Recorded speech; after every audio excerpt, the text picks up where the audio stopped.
Okay, I'm going to go over how to set up your scrolling navigation page builder element.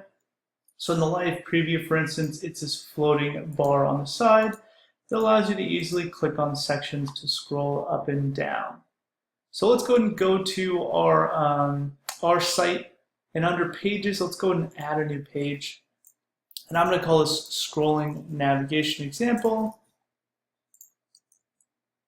And let's go ahead and publish it. And then we'll edit it with Elementor.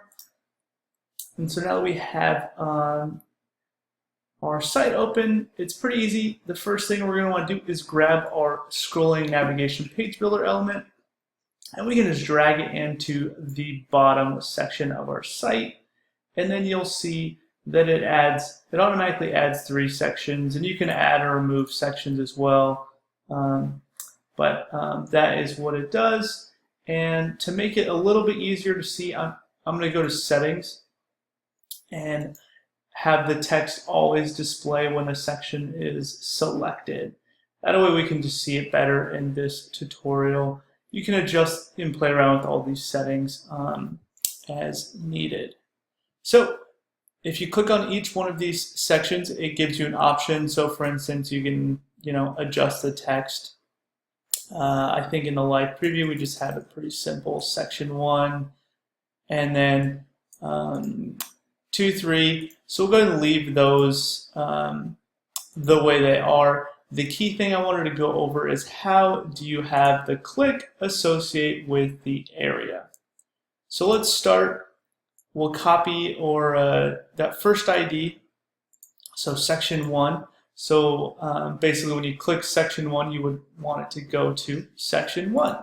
So how do we do that? We're going to add a section. I'm just going to create these as single columns. And let's go click here to go to the list of elements. And let's just call this one, this will be section 1. And how do we set that? Is you click on the section and then go under Advanced, and under CSS ID, we're going to want to click section 1.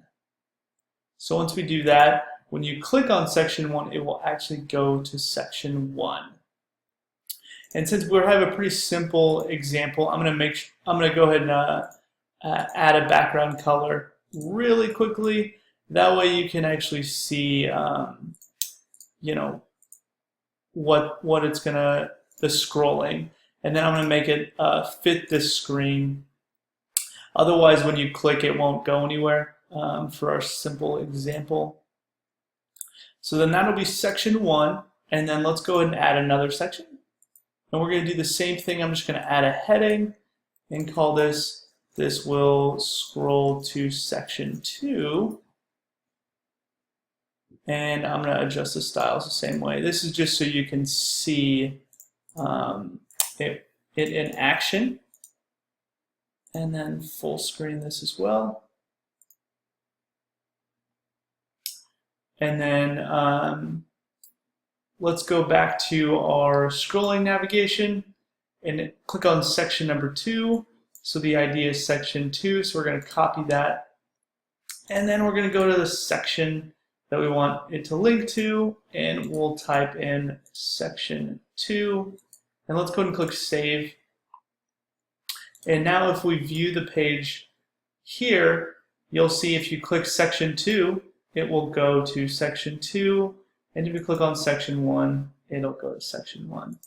So it's pretty easy. And since we don't have a section 3, if you click on that, it won't go anywhere. So let's go ahead and add one more third section since I kind of zoomed through those first 2. So let's go back to our page builder. And if we click Edit Scroll Navigation, scroll to section 3. Let's go ahead and make this a custom ID, and we'll call this Custom Example. And I'm actually going to adjust the title as well, Custom Example here. And then, so we're going to want to add another section, and this will be this is our custom section example. And let's go ahead and just set that to full screen as well. And under Advanced, we'll click on ID and add in the ID. So again, if you click on Section and Advanced, you can add an ID. We click Save there, and we go back to our page again, and we refresh it. Then if you click on it, it will go to the third section. Now, one thing I also wanted to go over is a good,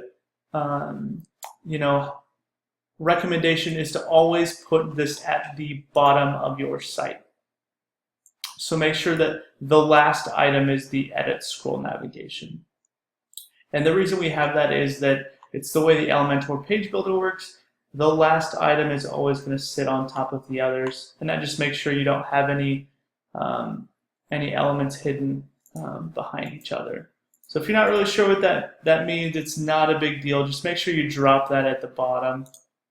So now we can save it, and you have yourself the 3 sections scrolling. And there's a ton more options. You can even move the location of the bullets. You can add more, add less, and whatnot.